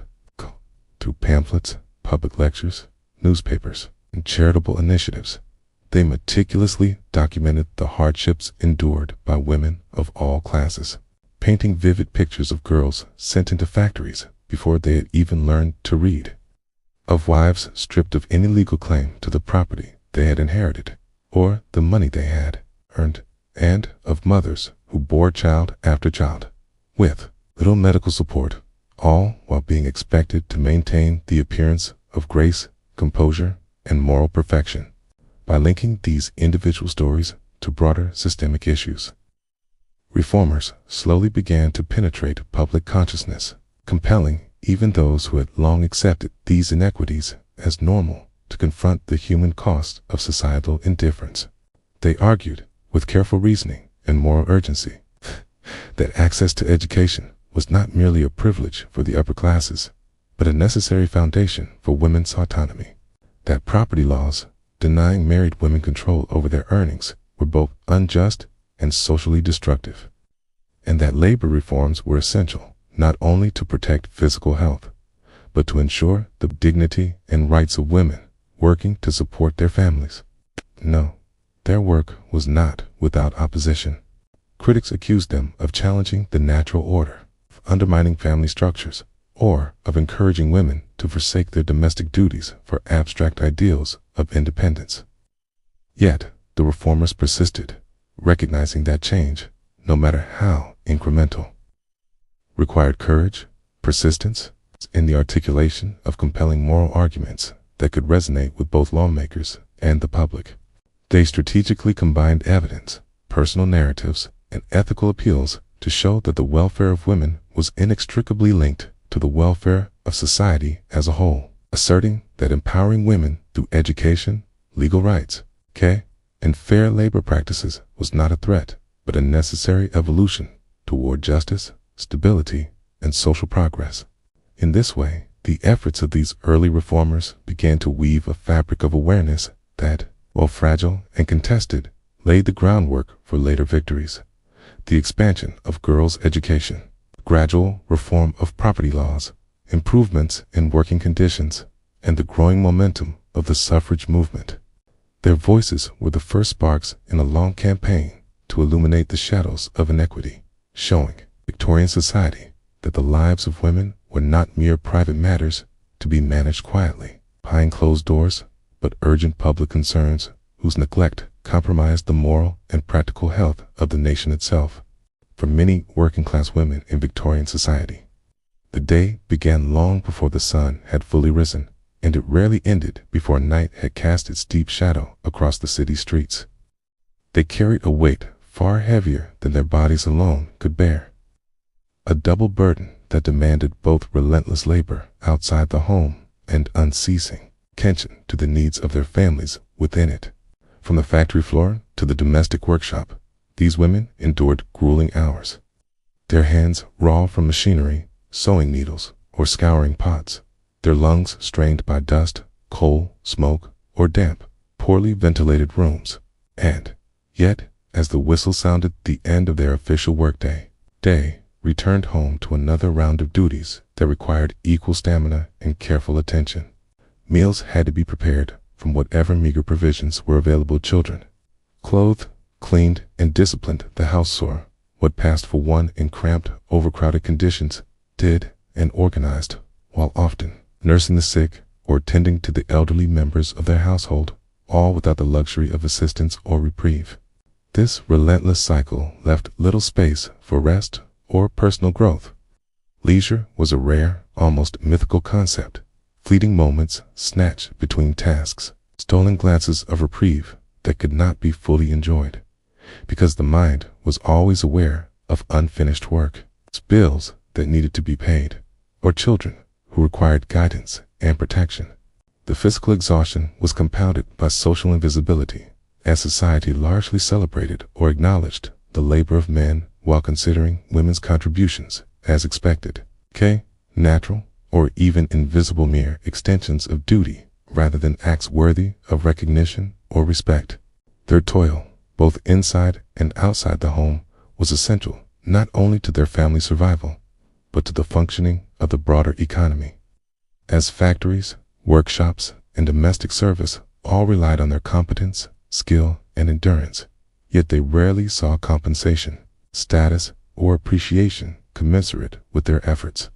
The emotional toll was equally profound. Constantly negotiating the demands of employers, the needs of family, and the expectations of a society that judged women harshly for any perceived failing, working-class women developed remarkable resilience, learning to prioritize, strategize, and endure in ways that often went unnoticed by those around them.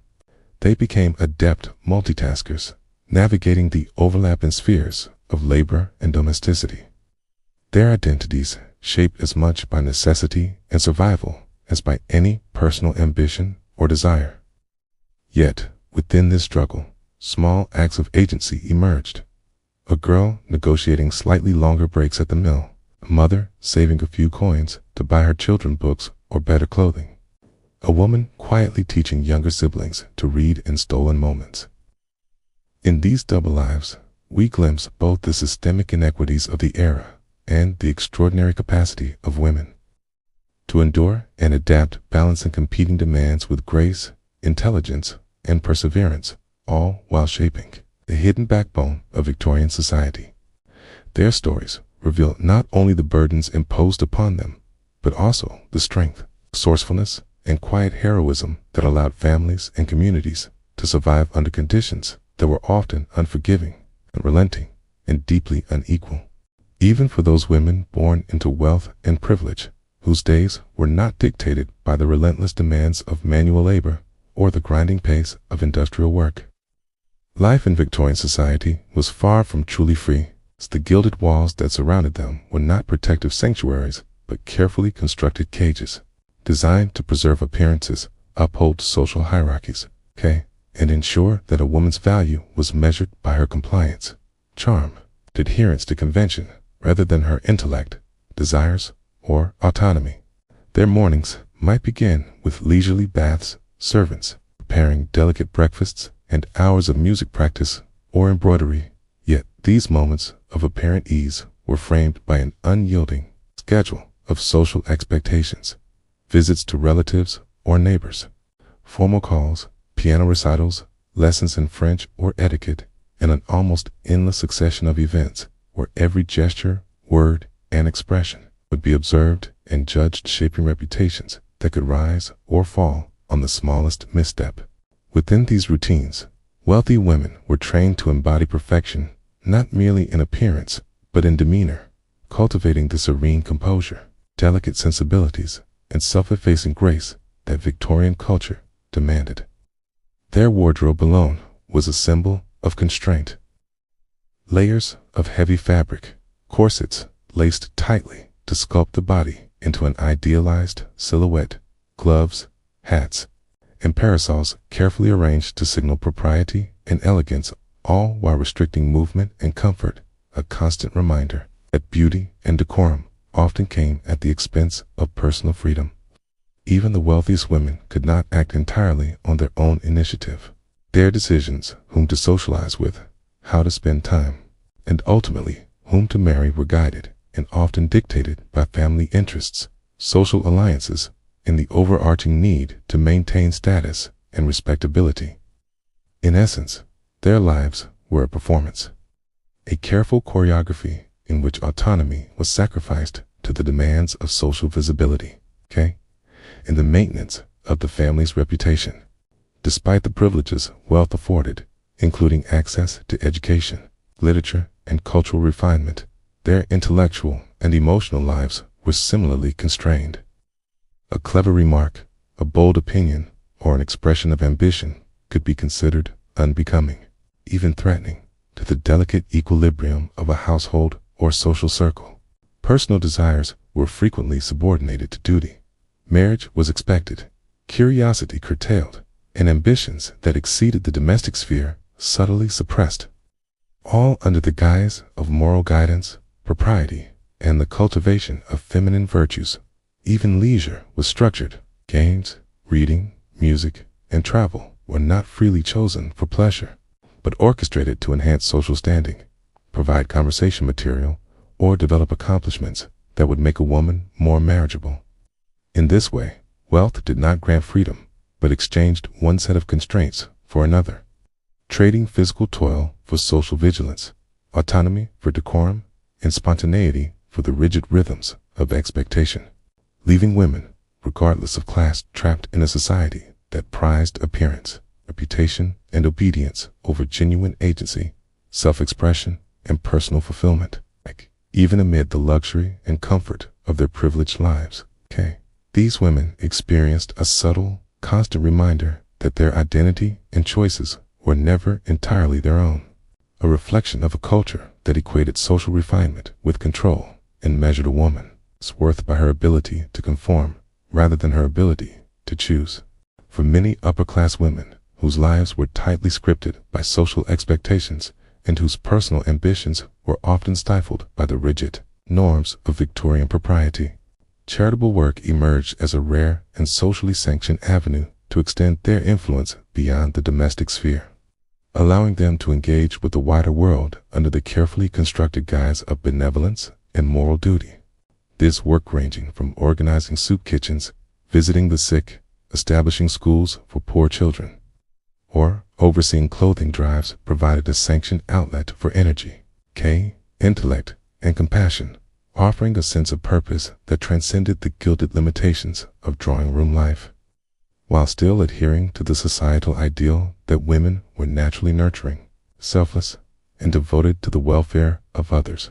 Within the carefully choreographed routines of upper-class society, charitable endeavors allowed women to step into a public role, not as citizens demanding rights or recognition, but as custodians of morality and guardians of the vulnerable, a role society could tolerate, even celebrate.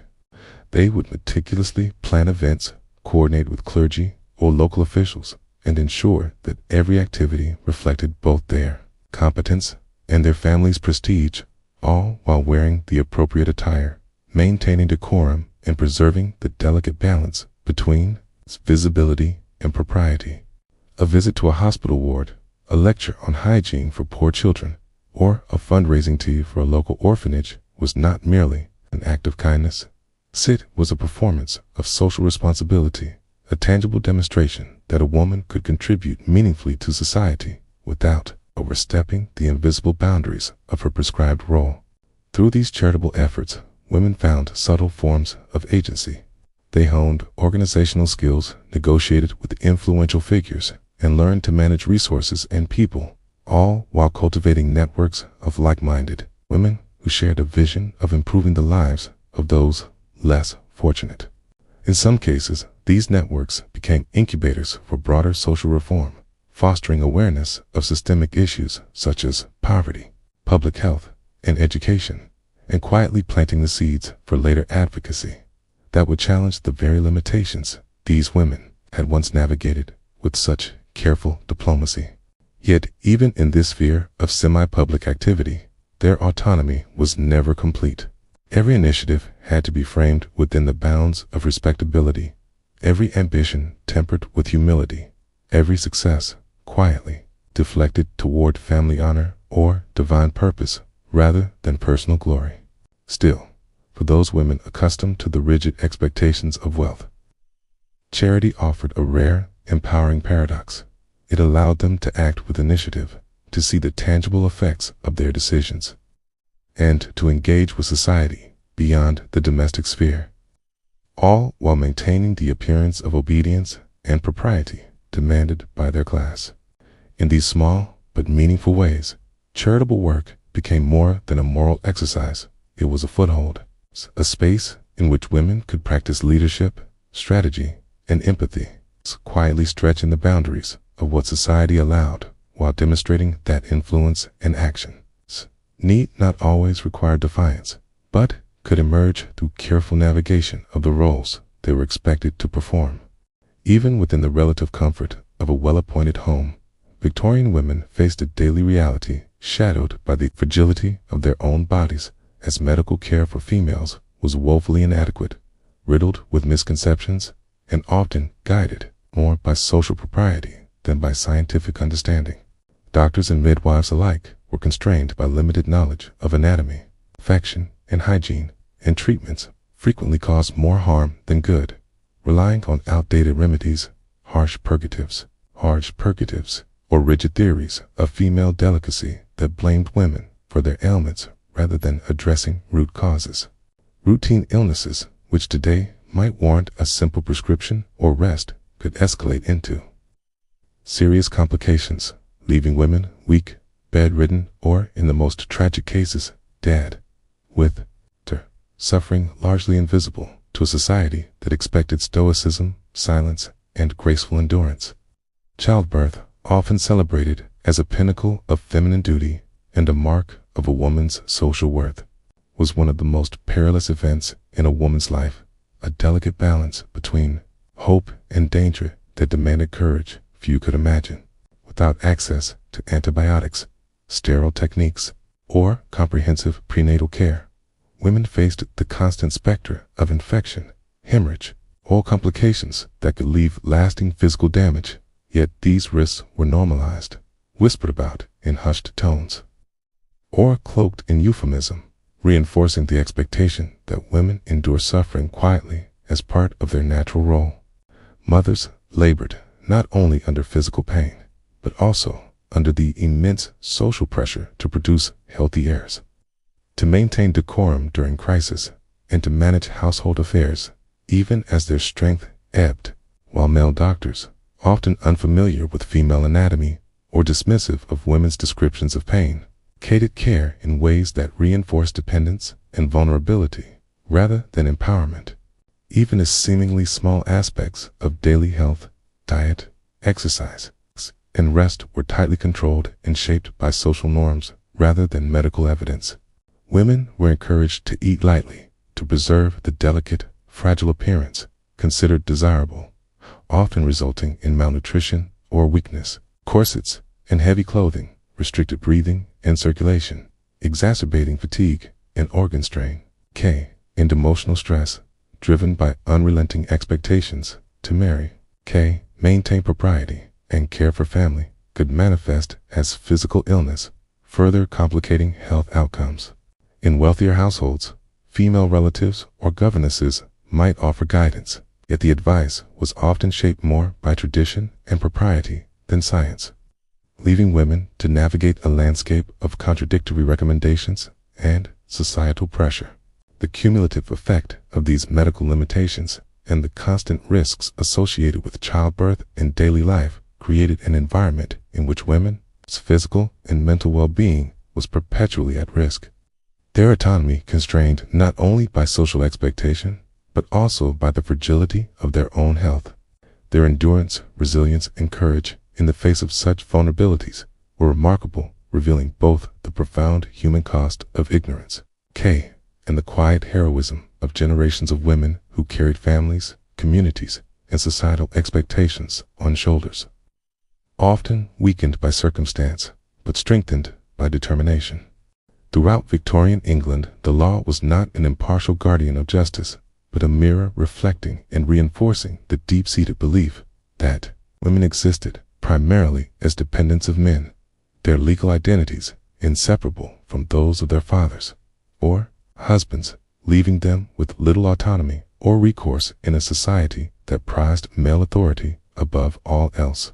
From the moment a girl was born, she was legally tethered to her father's will, her future constrained by inheritance laws, property rights, and societal expectations that prioritized family alliances over personal choice, and even once married, her legal existence was subsumed entirely into that of her husband, rendering her a virtual nonentity in the eyes of the law. Contracts, property, earnings, and even the simplest financial decisions were beyond her sole authority. Any wealth she brought into marriage became her husband's to control, and any income she generated through work or craft, however industrious or skilled she might have been, was legally considered his possession, leaving her reliant, powerless, and perpetually vulnerable. The courts offered little protection for women in matters of domestic life, as husbands were granted control over property, children, and household decisions, and wives who resisted this authority faced not only social condemnation, but the harsh reality that the law would not intervene on their behalf. Divorce, an extreme and rare remedy, was heavily biased, often leaving women destitute, stripped of children, and publicly shamed, while men could leverage legal and societal privilege to maintain wealth, influence, and reputation with far fewer consequences. Even accusations of abuse or neglect were frequently dismissed or minimized, framed as private domestic matters rather than legitimate claims deserving redress, perpetuating a culture in which female suffering was invisible, normalized, and legally unaddressed. Education and intellectual pursuits, although beginning to emerge for women of certain classes, were also constrained by legal and societal norms that questioned the very appropriateness of female learning, claiming that education might render women infertile, unfit for marriage, or morally suspect. Women's opinions in civic matters, their ability to inherit or manage property independently, or even their authority within the household, were circumscribed by law, reinforcing the notion that they existed to serve, obey, and enhance the social standing of men, rather than to act as autonomous agents with their own rights and ambitions. This legal framework was not merely a set of abstract rules, but a lived reality that shaped daily existence, dictating how women could move, speak, earn, marry, or even grieve. It permeated every aspect of life, from household management to social interaction, from courtship to childbirth, embedding inequality into the very fabric of Victorian society, and leaving women to navigate a world where their bodies, choices, and identities were legally bound to male authority. The result was a pervasive sense of limitation, vulnerability, and dependence, where resilience, intelligence, and endurance became essential survival tools, and where women's quiet acts of negotiation, subtle influence, and perseverance revealed both the human cost of systemic inequality and the extraordinary strength required simply to exist within it, amid the suffocating restrictions of Victorian society, where every choice was monitored, every ambition constrained, and every personal desire measured against rigid social expectations. Women discovered a lifeline in one another, forming intricate networks of support that quietly defied the isolation imposed by law, custom, and circumstance, and in doing so, created spaces where solidarity, understanding, and even subtle empowerment could flourish. These networks often took root within the sanctuaries of churches, where weekly services, prayer meetings, and charitable committees offered both spiritual guidance and a rare opportunity for women to convene outside the immediate oversight of male authority, sharing stories, advice, and comfort in a world that frequently discounted their voices and experiences. Within the gentle hum of hymnals and the quiet murmur of pews, women could exchange insights about child rearing, household management, health remedies, and personal trials, building bonds that softened the daily pressures of a life heavily regimented by social norms, and even fostering quiet confidence in the face of systemic inequities.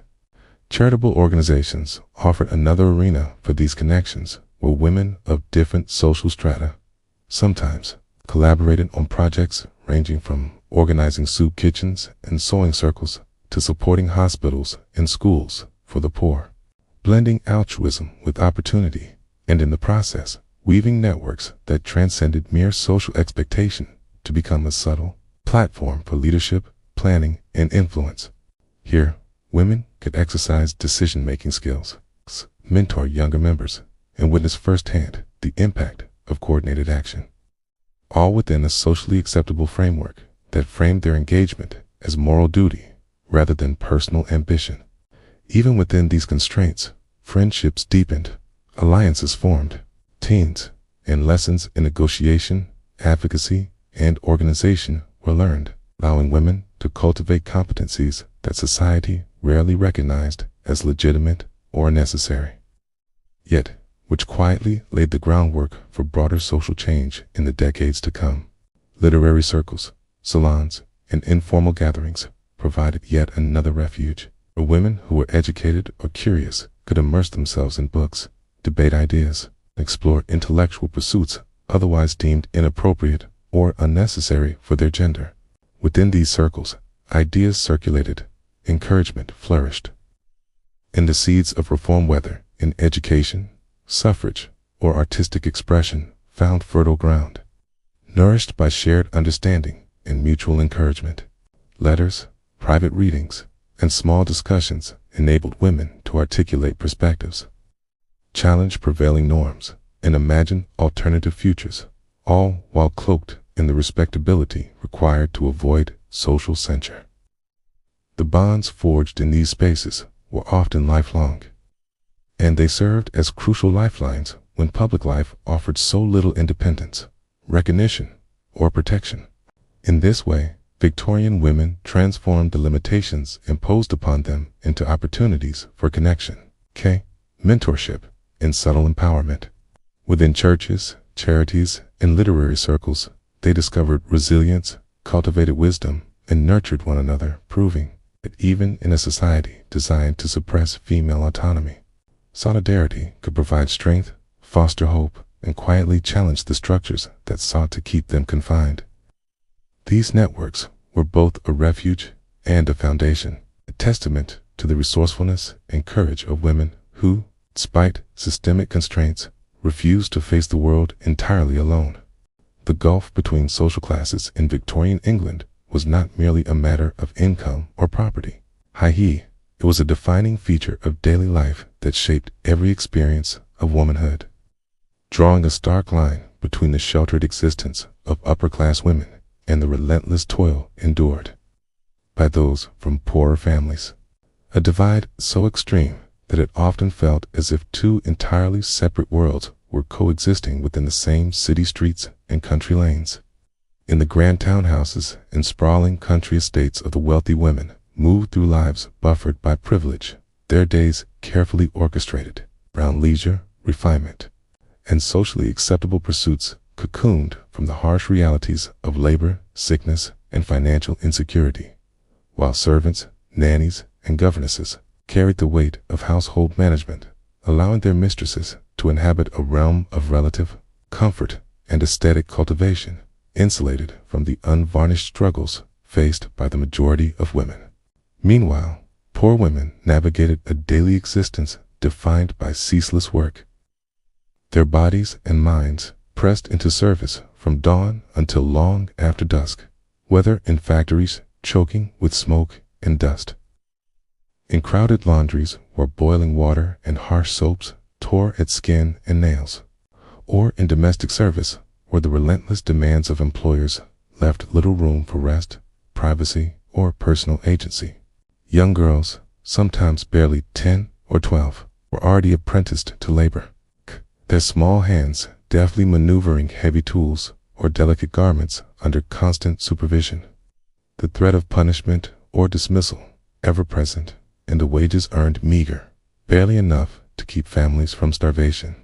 In these households, life was a continual balancing act, managing meager resources, securing food and warmth, and enduring both physical exhaustion and the social hierarchies that ensured they remained invisible and subservient, while their wealthier counterparts enjoyed parlors filled with polished furniture, music embroidery, and the freedom to cultivate skills that had little immediate necessity beyond social display. The contrast was also deeply personal and psychological. Upper-class women, though free from physical labor, were bound by suffocating expectations of decorum, appearance, and marital strategy. Their autonomy curtailed in subtler but equally pervasive ways, forced to navigate a labyrinth of social rituals where a misstep could jeopardize reputation and prospects. Poor women, by contrast, were subjected to the brutal reality of survival, their labor unceasing and unforgiving, their choices dictated by necessity rather than societal preference, their lives often measured in cycles of fatigue, illness, and scarce reward, yet in their endurance lay a raw resilience that wealth could not purchase, a tenacity born from circumstance that shaped character, survival, and perspective in ways upper-class privilege could never replicate. This chasm between classes also underscored the social invisibility of the poor. While their work enabled the comfort and leisure of the affluent, their contributions were rarely acknowledged, their suffering tolerated as part of the natural order, and their aspirations constrained by both economic barriers and rigid social norms. In contrast, the daily dramas of upper-class women, though often trivial by necessity, were magnified in society's gaze, with every gesture, attire, and engagement scrutinized for propriety and taste. Together, these disparities painted a vivid portrait of inequality, illustrating that while women across all classes shared restrictions imposed by gender, the nature, intensity, and consequences of those restrictions were profoundly shaped by wealth, birthright, and access, revealing a society where privilege could shield suffering but never entirely erase the universal pressures of expectation and limitation. As we look back on the sweeping panorama of Victorian society, it becomes strikingly clear how deeply entrenched patriarchy shaped every aspect of a woman's life, from her first breath to the moment she could finally rest, if only for a few stolen hours. In a world where moral and social hierarchies placed women firmly beneath men, the expectations imposed upon them were unyielding, relentless, and all-encompassing, leaving little room for individuality, choice, or autonomy. Marriage was not merely a personal milestone, but a societal mandate, an inevitable passage that defined a woman's worth and, conversely, cast a shadow of stigma over those who remained unmarried. A woman's life was rarely her own, legally and economically tethered first to her father, and, once married, entirely subsumed under her husband's authority, leaving her dependent in ways that modern readers can scarcely imagine. Education, when it existed at all, focused overwhelmingly on domestic skills rather than intellectual development. Middle and upper-class girls for the role of wife and mother rather than independent thinkers or career-oriented professionals, while working-class girls often faced a harsher reality, laboring in factories, laundries, or as seamstresses simply to keep their families alive. For married women, the boundaries of their world were largely domestic, their daily existence defined by household duties, childcare, and the meticulous management of homes that often employed numerous servants, yet still demanded perfection in every corner. Motherhood, the highest calling of womanhood in this era, carried both pride and pressure, as bearing and raising children became the ultimate measure of a woman's moral and social value. Fashion, too, acted as both armor and prison corsets. Heavy layers of skirts and petticoats and tightly bound bodices constrained movement, teethed breathing, and contributed to chronic health issues. A grim testament to the physical sacrifices demanded in pursuit of societal approval. Poor medical understanding compounded these risks. While the frequent demands of childbirth placed immense strain on women's bodies, often with little hope of proper care or recovery. Legally, women were treated as perpetual dependents. Married women lost all property rights, their personal assets absorbed into their husbands' estates, while divorce remained a rare and scandalous ordeal, leaving women destitute and publicly shamed if they dared challenge marital bonds. Social codes enforced rigid notions of purity, obedience, and submission, glorified by the ideal of the angel in the house, which elevated self-sacrifice and domestic devotion as the highest virtues, leaving little space for personal ambition or fulfillment. Within upper-class households, servants softened young women from poor families managed the physical labor of comfort and decorum, while working-class children faced harsh realities of labor and survival, illustrating the vast and unbridgeable gulf between privilege and poverty. Yet, even within such constraints, women found ways to connect, support, and nurture one another, forming networks in churches, charities, and literary circles where knowledge, encouragement, and solidarity could flourish in quiet defiance of a world designed to suppress them. Women writers and thinkers like Charlotte Brontë and George Eliot, and later suffragists, began to challenge societal norms, planting seeds for broader reform that would gradually, painstakingly reshape notions of gender and opportunity. Social reformers raised awareness about inequalities in education, property rights, and labor conditions, while charitable work offered upper-class women a socially sanctioned avenue to engage in public life, exercise influence, and contribute meaningfully beyond the domestic sphere. Despite these efforts, the contrasts between classes remained striking. Upper-class women lived lives buffered from labor, yet constrained by social expectations, while working-class women endured ceaseless toil, balancing jobs with household responsibilities, surviving on minimal resources, and facing the unrelenting pressures of economic necessity. Medical care was inadequate. The law reinforced dependence, and every misstep carried potential social, economic, or physical consequences. And yet, through all of these hardships, resilience endured. Women learned to navigate, survive, and even thrive within a society that constantly sought to define, limit, and control them. As we reflect on these histories, it is impossible not to recognize the immense courage, creativity, and endurance demonstrated by women of the Victorian era. Their struggles illuminate the freedoms we often take for granted today and remind us that progress is built on the quiet persistence of those who refuse to be wholly confined by society's expectations.